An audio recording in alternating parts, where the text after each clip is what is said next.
नमस्ते। आज हम बात करने वाले हैं भारत के आर्थिक इतिहास के एक ऐसे साल की जिसने सब कुछ बदल दिया। जी हाँ, हम बात कर रहे हैं 1991 की नई आर्थिक नीति की। तो चलिए समझते हैं कि आखिर हुआ क्या था। ये जो साल है 1991, ये सिर्फ एक तारीख नहीं है। ये भारतीय अर्थव्यवस्था के लिए एक तरह की क्रांति थी। इसी एक साल ने, समझिए, आने वाले कई दशकों के लिए भारत की पूरी इकोनॉमिक स्टोरी की बुनियाद रख दी। और हाँ, इस इतने बड़े बदलाव के पीछे दो बड़े चेहरे थे। उस वक्त के प्रधानमंत्री पीवी नरसिम्हा राव और उनके finance minister doctor Manmohan Singh.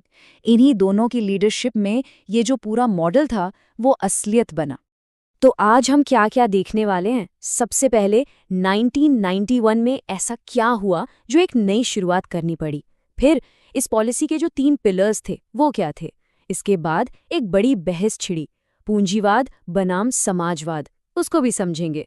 और हाँ, भारतीय समाजवाद का मतलब क्या है ये भी जानेंगे। और आखिर में देखेंगे कि इस पॉलिसी की लेगेसी मतलब विरासत क्या रही। तो पहला सवाल यही उठता है कि आखिर एक नई पॉलिसी की जरूरत पड़ी ही क्यों। देखिए, हुआ ये कि 1991 तक आते आते ना, जो पुरानी व्यवस्था थी वो बिल्कुल चरमरा गई थी। हालत बहुत खराब थी। भारत एक बहुत बड़े आर्थिक संकट के मुहाने पर था। मतलब हमारा फॉरेन एक्सचेंज रिजर्व लगभग खत्म था, महंगाई आसमान छू रही थी और देश दिवालिया होने की कगार पर था। ऐसे में कुछ बड़ा, कुछ साहसिक करने की जरूरत थी, और वो भी तुरंत। तो इस नई सोच के 3 मेन पिलर्स थे। इन्हें शॉर्ट में एलपीजी भी कहते हैं। एल से लिबरलाइजेशन यानी उदारीकरण, पी से प्राइवेटाइजेशन यानी निजीकरण, और जी से ग्लोबलाइजेशन यानी वैश्वीकरण। चलिए एक एक करके तीनों को समझते हैं। तो सबसे पहले बात करते हैं उदारीकरण की।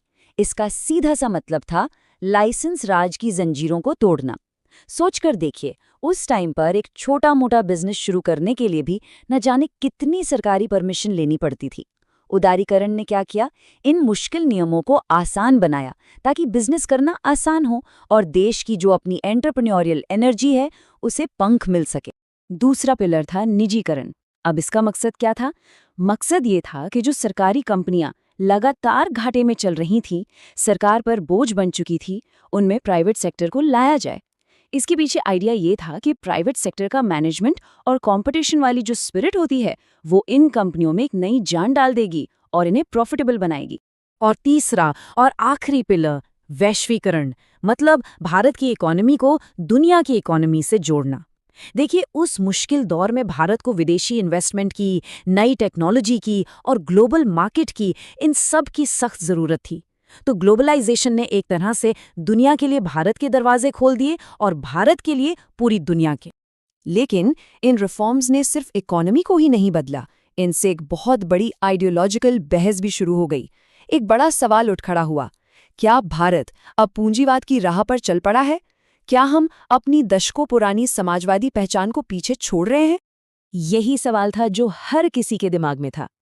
सीधी सी बात है, ये जो नई पॉलिसीज थीं, ये प्राइवेट सेक्टर को, प्रॉफिट को बढ़ावा दे रही थीं, जो कि कैपिटलिज्म के बेसिक प्रिंसिपल्स हैं। तो सवाल उठना लाजमी था, क्या इसका मतलब ये है कि समाजवाद का चैप्टर अब क्लोज हो गया? और इल्जाम यही लग रहा था। जो क्रिटिक्स थे, उनका मानना था कि ये रिफॉर्म्स सीधे सीधे कैपिटलिज्म को मजबूत और सोशलिज्म को कमजोर कर रहे हैं। एक तरफ ये सोच कि पूंजीवाद मजबूत हुआ, दूसरी तरफ ये कि समाजवाद कमजोर हुआ। लेकिन क्या कहानी बस इतनी ही सीधी थी? अब यहाँ पर एक बहुत ही इंटरेस्टिंग पॉइंट आता है। इस पूरी बहस को समझने के लिए ना, हमें पहले ये समझना होगा कि इंडियन सोशलिज्म का असली मतलब क्या है, और ये वेस्टर्न सोशलिज्म से काफी अलग है। ये जो बात है ना, भारतीय समाजवाद के केंद्र में समानता का विचार है, यही इस पूरी बहस की जड़ है। देखिए, भारत में समाजवाद का मतलब कभी ये नहीं था कि सारी की सारी प्रॉपर्टी सरकार की हो। नहीं, इसका असली फोकस हमेशा से इक्वालिटी पर रहा है। मतलब असली सवाल ये नहीं है कि फैक्ट्री का मालिक कौन है, सरकार या कोई प्राइवेट आदमी। असली सवाल ये है कि देश जो तरक्की कर रहा है, उसका फायदा समाज के सबसे आखिरी इंसान तक पहुंच रहा है या नहीं। तो ये फर्क अब और भी साफ हो जाता है। वेस्ट में सोशलिज्म की बात होती है तो सवाल उठता है कि प्रॉपर्टी का मालिक कौन है, सरकार या कोई और। लेकिन जब हम इंडियन सोशलिज्म की बात करते हैं तो फोकस हमेशा सोशल जस्टिस और बराबरी के मौकों पर रहा है। तो फिर हुआ क्या? क्या कोई एक आइडियोलॉजी जीत गई? नहीं, ऐसा नहीं हुआ। असल में भारत ने एक बहुत ही अनोखा रास्ता चुना, इन दोनों के बीच एक बैलेंस बनाने का। देखिए, 1991 की पॉलिसी ने कैपिटलिज्म के लिए दरवाजे तो खोले, ये सच है, लेकिन समाजवाद की जो आत्मा थी उसे नहीं छोड़ा।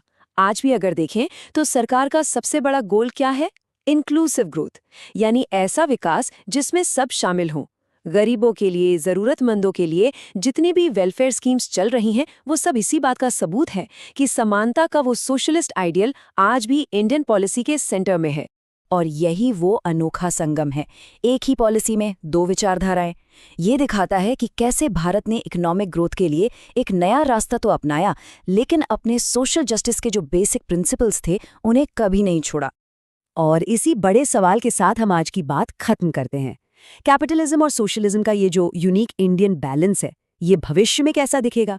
खैर, ये एक ऐसा सवाल है जिसका जवाब तो आने वाला वक्त ही देगा। नमस्कार। आज बात करते हैं भारतीय संविधान के एक बहुत ही अहम और सच कहूं तो हमेशा बहस में रहने वाले शब्द की, पंथ निरपेक्षता, जिसे हम सेक्युलरिज्म भी कहते हैं। तो सवाल ये उठता है कि एक सेक्युलर या पंथ निरपेक्ष राज्य होने का आखिर मतलब क्या होता है? चलिए इसी सवाल से आज की चर्चा को आगे बढ़ाते हैं। अब देखिए, भारत की बात करने से पहले ये समझना जरूरी है कि ये सिद्धांत, ये प्रिंसिपल है क्या। मतलब आखिर ये सेक्युलरिज्म का जो मूल विचार है वो क्या कहता है। बहुत सिंपल शब्दों में कहें तो एक सेक्युलर राज्य वो है जिसका अपना कोई ऑफिशियल धर्म नहीं होता। मतलब सरकार किसी एक धर्म को नहीं मानती, वो बिल्कुल न्यूट्रल रहती है, तटस्थ। और हाँ, सबसे जरूरी बात, वो धर्म के आधार पर अपने नागरिकों में कोई भेदभाव नहीं करती। तो इस पूरी परिभाषा को हम 3 हिस्सों में बांट सकते हैं। 3 मेन प्रिंसिपल्स हैं इसके। पहला, जैसा हमने कहा, राज्य का कोई ऑफिशियल धर्म नहीं होगा। दूसरा, राज्य किसी के भी साथ उसके धर्म के आधार पर भेदभाव नहीं करेगा। और तीसरा, ये बहुत जरूरी है कि हर इंसान को अपने अपने धर्म को मानने की, उसका पालन करने की पूरी आज़ादी होगी। ठीक है, तो अब जब हम ये 3 सिद्धांत समझ गए हैं तो चलिए अब आते हैं मुद्दे पर। भारत। क्या भारत एक पंथनिरपेक्ष राज्य है? क्या हमारा देश इन सिद्धांतों पर खरा उतरता है? आइए इसी को जरा गहराई से समझते हैं। और हाँ, आगे बढ़ने से पहले बता दें कि हमारी आज की जो पूरी चर्चा है वो इन हैंड रिटन नोट्स पर आधारित है, ताकि हम सीधे सोर्स से ही बात को समझें। तो इन नोट्स के हिसाब से देखें तो जवाब है हाँ, बिल्कुल। संवैधानिक तौर पर भारत एक पंथनिरपेक्ष राज्य है, पर सवाल है कैसे? चलिए देखते हैं कि संविधान में ऐसा क्या है जो भारत को सेक्युलर बनाता है। सबसे पहली और सबसे सीधी सी बात, भारत का कोई भी ऑफिशियल स्टेट रिलीजन नहीं है। बस ये एक लाइन ही पंथ निरपेक्षता के पहले सिद्धांत को पूरा कर देती है, जिसके बारे में हमने अभी बात की थी। अब आते हैं दूसरे पॉइंट पर, और ये है हमारे संविधान का एक बहुत ही मजबूत पिलर, समानता का अधिकार, यानी राइट टू इक्वालिटी। ये पंथ निरपेक्षता की नींव को और भी पक्का करता है। और ये कैसे करता है? हमारा संविधान साफ साफ कहता है कि धर्म के आधार पर नागरिकों के बीच कोई भी भेदभाव नहीं किया जा सकता। बस हो गया, दूसरा सिद्धांत भी पूरा। कानून के लिए सब बराबर हैं, फिर चाहे उनका धर्म कोई भी हो। चलिए अब बात करते हैं तीसरे और आखिरी संवैधानिक आधार की, और वो है धार्मिक स्वतंत्रता का अधिकार। ये सेक्युलरिज्म का तीसरा सबसे जरूरी स्तंभ है। ये अधिकार हर नागरिक को अपने धर्म, अपनी आस्था को मानने और उसके हिसाब से आचरण करने की पूरी आज़ादी देता है। और मजे की बात यह है कि ये कोई मामूली अधिकार नहीं, बल्कि एक मौलिक अधिकार है, एक फंडामेंटल राइट। मतलब इसे सरकार भी आसानी से छीन नहीं सकती। तो अगर हम सिर्फ संविधान को देखें तो तस्वीर एकदम साफ है। लेकिन क्या कहानी इतनी सीधी है? जो संविधान की किताबों में लिखा है, क्या वही जमीनी हकीकत भी है? अब यहां एक बड़ा लेकिन आता है। चलिए अब जरा सिक्के के दूसरे पहलू को भी देखते हैं। और वो दूसरा पहलू ये है, जैसा कि हमारे सोर्स नोट्स में भी लिखा है, कि व्यवहार में यानी प्रैक्टिस में भारतीय राजनीति में धर्म एक बहुत बड़ा रोल प्ले करता है। ये एक ऐसी सच्चाई है जिसे नज़रअंदाज नहीं किया जा सकता। तो आखिर में हम इस बड़े सवाल पर आकर रुक जाते हैं। एक तरफ है हमारे संविधान के ऊंचे आदर्श और दूसरी तरफ है राजनीति की जमीनी सच्चाई। इन दोनों के बीच ये जो एक अजीब सा, मुश्किल सा बैलेंस है, ये आखिर काम कैसे करता है?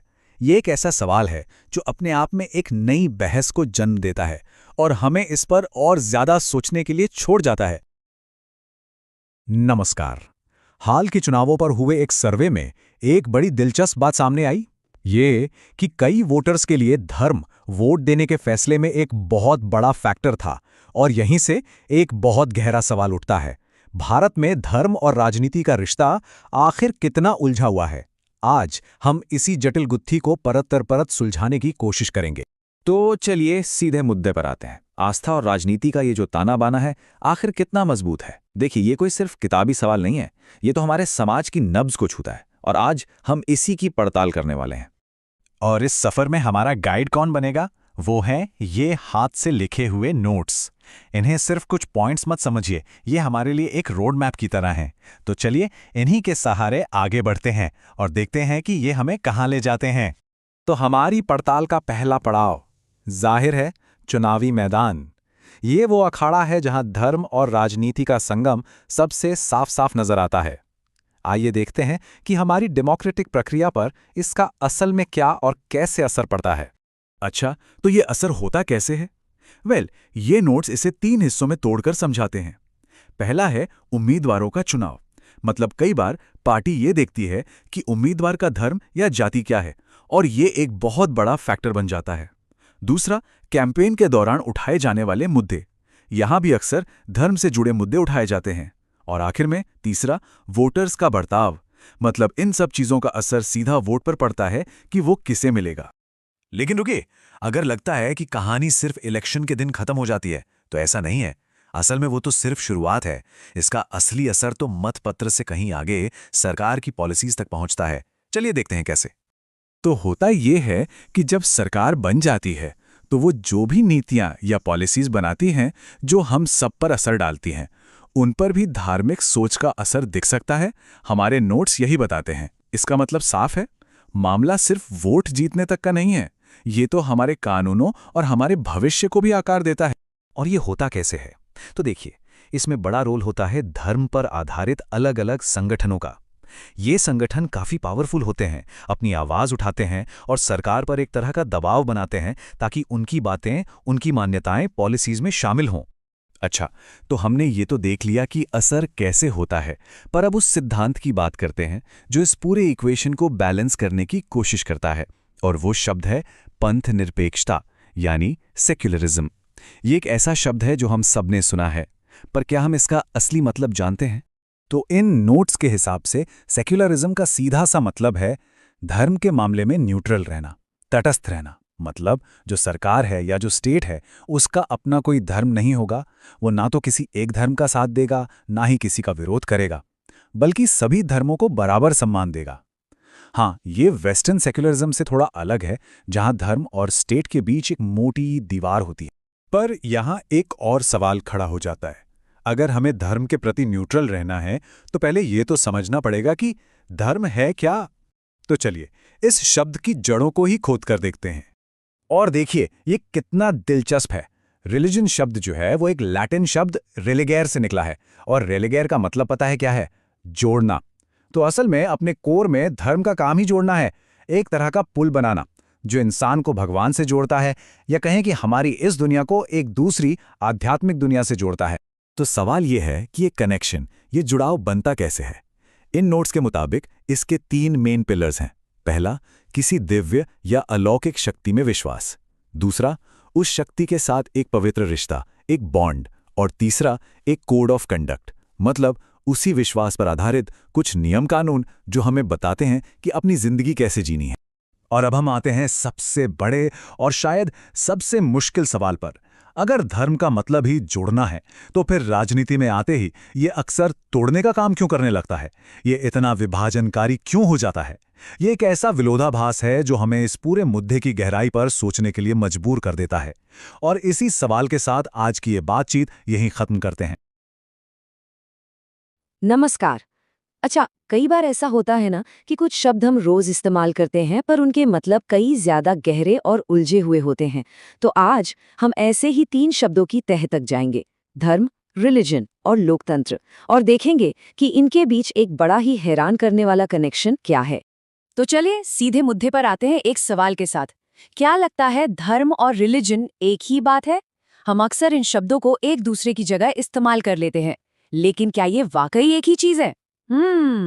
आज हम इसी गुत्थी को सुलझाने की कोशिश करेंगे। अब इस सवाल का जवाब ढूंढने के लिए पता है क्या करना होगा? हमें इन शब्दों की बिल्कुल जड़ तक जाना पड़ेगा। तो सबसे पहले उठाते हैं धर्म शब्द को और देखते हैं कि इसका असली मतलब आखिर है क्या। तो धर्म का जो सबसे सीधा साधा मतलब है वो है कर्तव्य। मतलब वो चीज जिसे धारण करना चाहिए, जिसे अपनाना चाहिए। ये किसी पूजा पाठ या विश्वास से ज्यादा एक जिम्मेदारी की बात है। और पता है ये शब्द आया कहाँ से? संस्कृत की एक धातु है धृ, जिसका मतलब होता है किसी चीज को थामना, उसे बनाए रखना। तो इस हिसाब से धर्म वो है जो समाज को, एक इंसान को, मतलब पूरे सिस्टम को थाम कर रखता है। ये जो लाइन है ना, जो मेरा कर्तव्य है वही मेरा धर्म है, ये पूरी बात को एकदम निचोड़ कर रख देती है। सोचिए, एक स्टूडेंट का धर्म क्या है? पढ़ना। एक डॉक्टर का मरीज का इलाज करना। मतलब ये आपकी भूमिका और जिम्मेदारी से जुड़ा है सीधा सीधा। ठीक है, तो अब हमें धर्म का असली मतलब तो समझ आ गया। अब इसकी तुलना करते हैं रिलीजन से। क्या ये दोनों बस अलग अलग भाषा के शब्द हैं या कहानी कुछ और ही है? और यहीं पर आकर ना फर्क बिल्कुल साफ दिखने लगता है। रिलीजन को अक्सर एक पंथ या एक रास्ता माना जाता है, एक ऐसा खास रास्ता जो आपको भगवान तक या किसी दैवीय शक्ति तक ले जाने की बात करता है। तो देखिए निचोड़ क्या निकला। जहां धर्म का आधार है कर्तव्य, वहीं रिलीजन का आधार है पंथ। एक आपके काम और जिम्मेदारी की बात करता है, तो दूसरा एक खास रास्ते पर चलने की। लेकिन कहानी में एक ट्विस्ट है। इतनी साफ साफ अलग होने के बाद भी एक ऐसी जगह है जहां ये दोनों शब्द मिलकर एक हो जाते हैं, और वो जगह है हमारा कानून। जी हाँ, बिल्कुल। भारतीय संविधान में कानूनी तौर पर धर्म और रिलीजन को एक ही चीज माना गया है। इसका मतलब ये हुआ कि जब भी कानून धार्मिक आज़ादी की बात करता है तो वो इन दोनों में कोई फर्क नहीं करता। तो जहां सोच के लेवल पर ये दोनों कितने अलग हैं, वहीं कानून की नज़र में एक हैं। है ना ये बड़ी दिलचस्प बात? अब देखिए, जैसे शब्दों के कानूनी मतलब हमारे समाज को एक शक्ल देते हैं, ठीक वैसे ही हमारे देश को चलाने का जो सिस्टम है वो भी तो कुछ शब्दों पर ही टिका है। तो चलिए अब इसी धागे को पकड़कर थोड़ा और आगे बढ़ते हैं और बात करते हैं लोकतंत्र की। लोकतंत्र यानी लोगों का राज। और इसकी सबसे मशहूर परिभाषा क्या है? जनता का, जनता के द्वारा, जनता के लिए शासन। ये एक ऐसा विचार है जो सारी की सारी ताकत सीधे लोगों के हाथ में दे देता है। अब जैसे हमने धर्म शब्द की चीरफाड़ की थी, वैसे ही जरा डेमोक्रेसी को भी तोड़कर देखते हैं। ये ग्रीक भाषा के दो शब्दों से बना है, डेमोस यानी जनता और क्रेशिया यानी शासन। तो मतलब एकदम साफ है, जनता का शासन। अच्छा, ये जो लाइन है जनता का, जनता के द्वारा, जनता के लिए, ये दुनिया भर में इतनी मशहूर कैसे हुई? इसका क्रेडिट जाता है अब्राहम लिंकन को। उनके एक भाषण के बाद ये लाइन लोकतंत्र की पहचान ही बन गई। लेकिन अब सुनिए एक कमाल की बात। लिंकन ने इस लाइन को अमर तो बना दिया, पर असल में ये लाइन सबसे पहले उन्होंने नहीं कही थी। ये कही थी प्राचीन एथेंस के एक नेता क्लियोन ने। है ना इतिहास का एक छोटा सा पर कितना मजेदार फैक्ट। तो आज हमने क्या देखा कि कैसे धर्म सिर्फ रिलीजन का अनुवाद नहीं है, और कैसे लोकतंत्र की सबसे फेमस लाइन की जड़ें हमारी सोच से भी कहीं ज्यादा पुरानी हैं। और ये सब हमें एक बहुत ज़रूरी सवाल पर लाकर खड़ा कर देता है। जिन शब्दों को हम हर रोज़ इस्तेमाल करते हैं, उनका असली मतलब हमारी दुनिया को, हमारे कानूनों को और हमारे रिश्तों को आज भी कैसे शक्ल दे रहा है? इस पर सोचिएगा ज़रूर।